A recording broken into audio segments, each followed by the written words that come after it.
केवल भाषा और संबोधन से आप किसी भी व्यक्ति के संस्कार, उसकी शिक्षा, उसके पारिवारिक पृष्ठभूमि, वो किस तरह के परिवार में रहा है, पला है, बढ़ा है और वो किस तरह के समाज से आता है, इसकी पूरी विवेचना कर सकते हैं। उसके लक्षण आपको उसकी भाषा और संबोधन में ही दिख जाएंगे।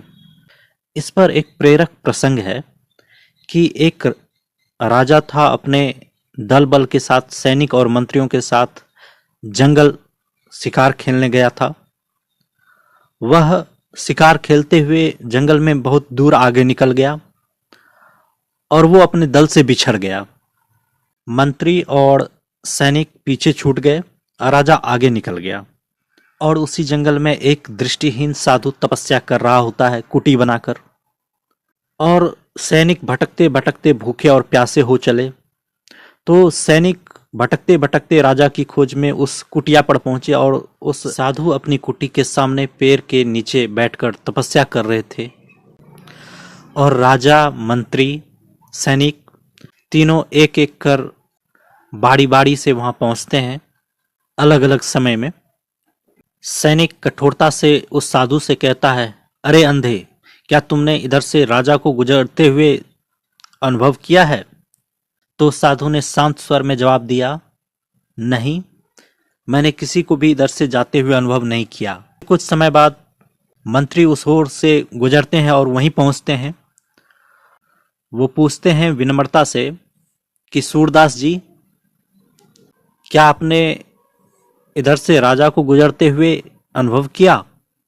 तो सूरदास जी कहते हैं, नहीं, मैंने यह अनुभव नहीं किया।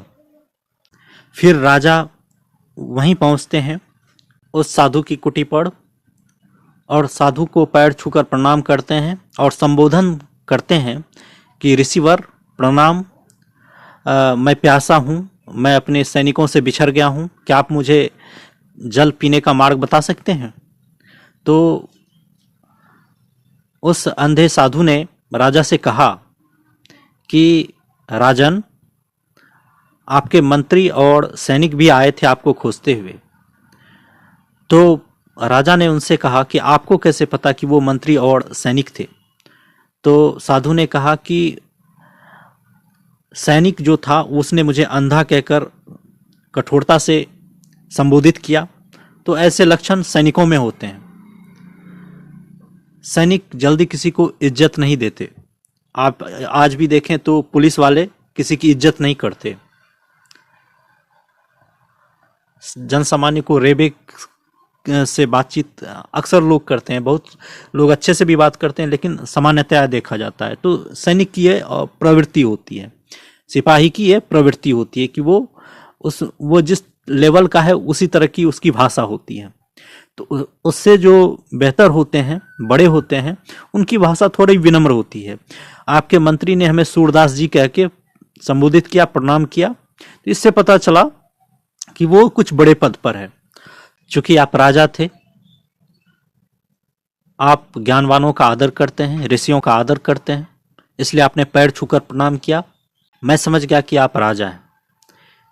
तो आज भी ये संबोधन और भाषा का ही कमाल था कि उस अंधे साधु ने तीनों को पहचान लिया और राजा को जल पीने का मार्ग बताया। इस शिक्षाप्रद कहानी से यही पता चलता है कि आपकी भाषा और संबोधन आपके व्यक्तित्व को दर्शाते हैं। उस ज्ञानी साधु ने बिना देखे तीनों की कैटेगरी पता लगा ली। आज आप भी देखेंगे कि जो बड़े मंत्री होते हैं, बड़े लोग होते हैं, वो छोटे लोगों से अच्छे से मिलते हैं, अच्छी भाषा का प्रयोग करते हैं। जो नीच बुद्धि वाले होते हैं वो उनकी भाषा अच्छी नहीं निकलती। तो ये दर्शाता है उसके परिवेश को। उस व्यक्ति की गलती नहीं होती, किसी भी व्यक्ति की गलती नहीं होती भाषा और संबोधन में, बल्कि वो जिस माहौल में रहता है उसकी वो आवश्यकता है, मजबूरी है कि वो उसी तरह से बात करेगा। गांव में लोग गालियों से बात करते हैं क्योंकि वहां का कल्चर हो जाता है कई बार गांव में, देहातों में। फिर आप शिक्षित व्यक्तियों के पास जाएं तो वहां एक अलग कल्चर होता है। इसी प्रकार राजा और राजकुमार की भाषा बहुत अच्छी होती है। आप ये देखेंगे, पहले भाषा का बहुत महत्व था, आज भाषा का महत्व गिर चुका है। आप चलचित्र देखते हैं, यूट्यूब देखते हैं, फिल्म देखते हैं, कॉमेडी शोज देखते हैं, उसमें भाषा का स्तर बहुत गिर चुका है। हालांकि उच्चारण में भी ध्यान देना चाहिए, लेकिन उच्चारण से अधिक आवश्यक है भाव, भाषा। आप किस तरह से संबोधित करते हैं, आपका भाव क्या है। तो ये प्रेरक कहानी यही बताती है कि आपकी भाषा और संबोधन ये तय करते हैं कि आप किस स्तर के व्यक्ति हैं। धन्यवाद।